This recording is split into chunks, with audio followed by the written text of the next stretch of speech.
নাঙ্গে বলে read following text and fill in the blanks with several words from the box. There are more words than necessary. Many grammatical change if necessary. যদি প্রয়োজন হয় তাহলে grammatical change আমাদের করে নিতে হবে। আচ্ছা, ট্রুথফুল মানে সত্যি, হেল্প মানে সহায়তা করা, মানে রাখা, সিলেক্ট নির্বাচন করা, ক্যারেক্টারিস্টিক্স সূত্র, থিওরি মানে তত্ত্ব, জাজ বিচার করা, চিট মানে কাউকে ঠকা, সাজেশন পরামর্শ দেওয়া, নিড প্রয়োজন, ইজি সহজ, ডিফিকাল্ট কঠিন। এই ওয়ার্ডগুলোকে আমি এখানে 10 জায়গায় বলবো। It not easy to understand man, এক মানুষকে বুঝতে পারাটা সহজ না, বেসিং অন হিজ ফেস, মুখ দেখে। Even it is not easy to know, এটা জানাও সহজ না, অ্যাবাউট হিজ মেন্টালিটি, তার মনকে, by that only his speeches. তাই স্পিচকে আমরা কি করি, শুনি বা জাজ করি, ঠিক আছে। এখানে শোনার কথা দেওয়া নাই, জাজ বিচার এটা দিতে পারি শুনতে, কিন্তু লক্ষ্য করতে হবে যে একটা রুলস বাই, বাই এর পরে যদি কোনো ভাব আসে সেটার সাথে আইএনজি যুক্ত হয়, এই জন্য হবে জাজের সাথে আইএনজি যুক্ত হবে, বাই জাজিং only his speeches. It's very difficult to examine a man's dash his outer appearance. বাহ্যিক দিক দিয়ে একটা মানুষের কি কাজ করা যায় না, মানুষের ভিতরের চরিত্র, তাহলে চরিত্র মানে কি, ক্যারেক্টারিস্টিক। তাহলে ম্যানস ক্যারেক্টারিস্টিক্স, চরিত্রকে আমরা জাজ করতে পারি না আউটার অ্যাপিয়ারেন্স, বাইরে থেকে দেখে। ফাইন্ড এ ফ্রেন্ড, একজন বন্ধু খুঁজে পাওয়া, ইজ নট দি সহজ না, ইজি, এমনিতেই যা যায় ইজি হবে। Then it is on the world, এটা পৃথিবীর সবচেয়ে বেস্ট কেমন কাজ, তাহলে কোন কাজ, ডিয়াল টাচ।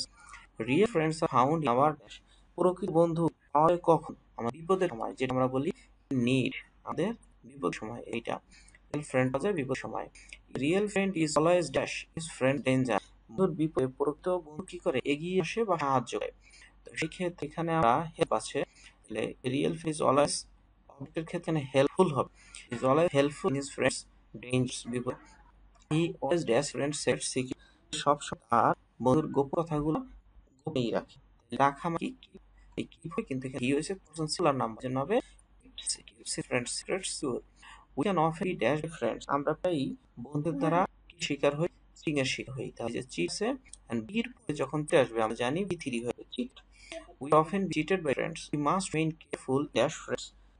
তাহলে বন্ধু নির্বাচনের ক্ষেত্রে আমাদের করতে হবে সচেতন থাকতে হবে, কেবল তার ইন সিলেক্ট আছে। এখন একটা নিয়ম, ইন পজিশন আর রুলসটা, ইনের পরে ভার্ব আসছে, ইনজি যুক্ত হয়ে যাবে।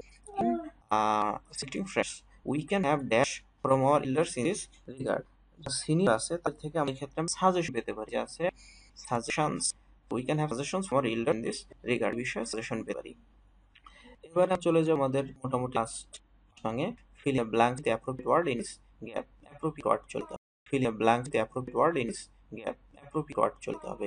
Large number people learn English dash the world, এটাকে আমরা বলি through the world, around the world. Some people use it, কেউ কেউ এটা ব্যবহার করে ফার্স্ট ল্যাঙ্গুয়েজ, প্রথম ভাষা হিসেবে, and people take it as, তাহলে দিতে হবে সেকেন্ড ল্যাঙ্গুয়েজ। আচ্ছা, মেনি ইন্টারন্যাশনাল ড্যাশ, আন্তর্জাতিক সংস্থা অর্গানাইজেশনস ডিপেন্ড ইংলিশ, ইংলিশ উপর নির্ভর করে, কেন নির্ভর করে, ফর ভার্বের সাথে আইজ হবে, communicating with office in different countries, they offer employment, চাকরি অফার করে টু পিপল মানুষদেরকে, যার অ্যাডুকুয়েট নলেজ, তাহলে থাকা হচ্ছে হ্যাভ আছে, তাহলে আইজ যুক্ত হবে, having adequate knowledge English. Advertise বিজ্ঞাপনগুলি কি হয়, ছাপানো হয়, পাবলিশ মেনি ডেইলিস, কোন ভাষায়, আর ইন ইংরেজি ভাষায়। তাহলে advertisements published in many dailies in English, so it would not be rash, কি জ্ঞান কাজ হবে wise, would not be wise to neglect this global language, international language। তো এই হয়ে গেল আমাদের 5 নং। এবারে 6 নং প্রশ্নটা হচ্ছে রিয়ারেঞ্জ। তো রিয়ারেঞ্জটা হচ্ছে কার সম্পর্কে আমরা একটু লক্ষ্য করি, রিনাউন্ড লিঙ্গুইস্টিক অর্থাৎ ডক্টর মোহাম্মদ শহীদুল্লাহ। শুরুর দিকে আমরা দিব ডি নাম্বার, তিনি জন্মগ্রহণ করেন পরগনা 1885 সালে। এরপরে হচ্ছে এ নাম্বার, শুরুতে দিব ডি নাম্বার, তারপর হচ্ছে A number, he was one of the most renowned linguistic of Bangladesh. তারপরে C number, he was second to none in Bengali language and literature, তার কোনো দ্বিতীয় ভাষা নেই, অদ্বিতীয় নেই। He pass the entrance and FA exam in 1904 and 1909, SSC এবং inter pass করে 1904 এবং 6 সালে। তারপরে এইচ নাম্বার, এরপরে অনার্স মাস্টার্স পাস করে 1910 এবং 12 সালে। এরপরে ই নাম্বার, এরপরে যশোর জিলা স্কুলে জয়েন করে 1908 সালে। তারপরে আই নাম্বার, এরপর যায় ঢাকা ইউনিভার্সিটিতে 1921 সালে, সাল দেখলেই হবে। ঠিক আছে। 21 সালের পরে এরপরের সাল হচ্ছে যে নাম্বার, পিএইচডি পায় 1928 সালে।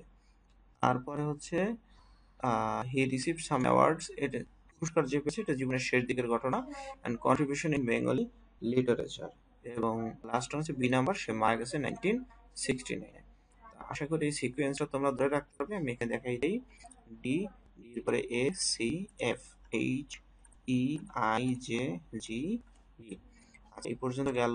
আর বাকি যে ইস্যুগুলোকে পাই এটা তোমাকে দেখাবে। এখানে খুবই ইম্পর্টেন্ট একটা পাই চার্ট দেওয়া হয়েছে স্টুডেন্ট ডেইলি অ্যাক্টিভিটিস এর উপরে, সো এটা দিয়ে দিবে। তারপর হচ্ছে এখানে এস টু, এটা সিম্পল রাইটিং এর জন্য। এন্ড লাস্ট ওয়ান হচ্ছে ইয়ার গিফট দিয়েছে কেউ এক, তো একটু থ্যাঙ্কস জানতেই হয়, এটা জানাই উচিত।